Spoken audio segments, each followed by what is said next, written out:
Let's talk now, however, to our good friend Mr Nick Freeman, who often talks to us about the issues of motorists and the strange laws that keep being brought in, the overpowering benefits being given to cyclists who still have yet to be registered or insured, and of course some of the more, shall we say, extreme cyclists, like this one particular character, Mike Van Erp. 50 years of age. He's a Dutch national, apparently. He's known as Cycling Mikey. He goes around basically trying to catch motorists out, trying to film them doing things they shouldn't. But he's currently in a courtroom case where he's suffered a rare setback. Let's talk to Nick and find out what's going on. Nick, a very good morning to you. Welcome. Good morning, Mike. I am struggling to hear you. I don't know whether you can possibly get the volume turned up, but I literally... I can try and get our technical people to do that. Can you hear me okay? I can hear you absolutely fine, okay, so don't worry about that. Just about hear you. So. Okay, well, let's talk first of all about Cycling Mikey. This is a guy who goes around filming people in their cars, doing things supposedly they're not supposed to be doing, like using their phones. He's gone after quite a few celebrities, but he's now been sort of more or less told that he effectively jumped on front of a car, jumped on the bonnet of a car, filmed himself, claimed that he was being attacked by the car driver, and a jury has now acquitted the guy he was accusing of doing all that. Yeah. He's one of several militant cyclists in London, and this isn't the first time that he has actually, in order to try and capture his prey, cycled in a dangerous manner. But the difficulty, of course, at the moment is that laws in relation to cycling have no teeth. So if you're a dangerous driver, you get punished, you might go to prison, you're going to be disqualified. If you're a dangerous cyclist, there's not a great deal that's going to happen to you. And there are very, very few prosecutions, literally, if any. So he feels that he is free to cycle the streets of London, cycling in a dangerous manner to catch his prey. And this time someone stood up to him and said, no, I'm not having it. And obviously they've won. This may or may not stop him in the future. I doubt it. He's on a crusade. And at the end of the day, we have to remember, as far as the motorists are concerned, you know, they shouldn't be using their phone in their car.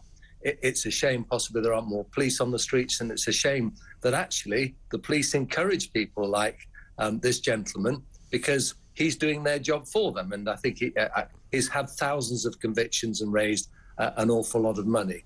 So there's two sides to the argument, but he can never be excused from cycling dangerously. Hopefully he's learned a lesson. And what we need, Mike, as you and I both well know, is for a change in the cycling law. So cycling law has some teeth, so that they will be punished in the same way as the motorist is punished. And that hasn't happened yet. And this government obviously has bigger problems, bigger fish to fry at the moment. Absolutely. I mean, you and I have had many conversations about this, but a lot of these sort of extremist cyclists, if you like, have these cameras fitted to their helmets. They film everything that they do. They try to catch people out, and so they've been driving dangerously. So it's not just about people using phones. But, you know, I've had, probably since the last time you and I had this conversation, probably at least 10 incidents where cyclists have almost crashed into me, or have, you know, have shouted abuse at me, have ridden across me, have not used cycle lanes when they were prepared to pay, when we were all prepared to pay for the cycle lanes to be put in. You know, it's still absolute mayhem out there. Well, it's mayhem, and the starting point, of course, is identification. What you see is people cycling dangerously, fantastic. With a car, you have a process, a registered number. With a bicycle, what do you have? Absolutely nothing other than someone cycling dangerously. And it staggers me that the government, trying to encourage cycling, isn't going to grasp this and say, we do need to have a system whereby we're going to hold them to account. They can no longer cycle with impunity. It's a healthy way forward, but let's take everyone and make them responsible for what they do and accountable. And once we do that, cycling will become much safer.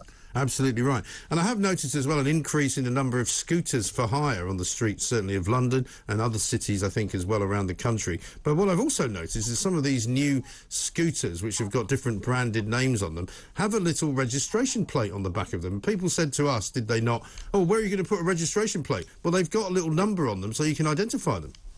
Well, it's tiny. It's not registered to DVLA. You know, if they're cycling, if they're scooting on the pavement, if they're going to be involved in criminal activity, would you be able to see it? That they move very quickly. In my view, it needs to be of a certain dimension so that it's always visible, or they need to wear some sort of registration on a tabard on their clothing. There needs to be something that's highly visible in the same way that mopeds have them. So again, you have law in place for e-scooters, but there's a difficulty in enforcing it. One, because there are literally tens, hundreds of thousands of illegal ones on our roads. But also, you don't at any one time really know who's using them, and that's the problem. Yes. And the final story to talk about this morning, a guy by the name of James Sheridan Vigor given a £130 fine for pulling into a bus lane to let an ambulance go past when its blue lights were flashing. I mean, surely to God, they should reverse that. Shame on the council. And, of course, it's important to remember this isn't criminal, it's civil. This is the council's responsibility. It's the legislation they put in place, the laws that they put in place.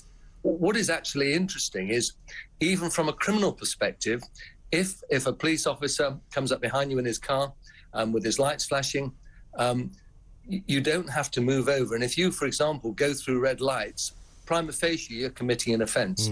So in my view, what needs to happen, and it's so obvious, we should need to have this conversation, but councils need to be held to account, and they need, if they're not going to use their discretion, they need to be able to say, when there's an emergency, such as it could be a life and death situation, if you can't use your common sense, the government need to take control and say, right, councils are not going to be able to have the power to have this sort of law whereby people who move in to allow emergency vehicles through are going to be able to impose financial penalty. They need to be stripped of that power.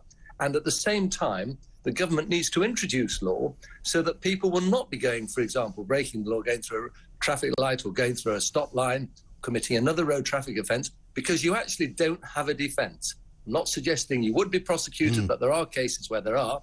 You'd have what's called a special reason to not endorse your licence, but it's not a defence. So again, this is a bit of a lacuna, a loophole, if you like. The law needs tightening up, it needs sorting out. It really does.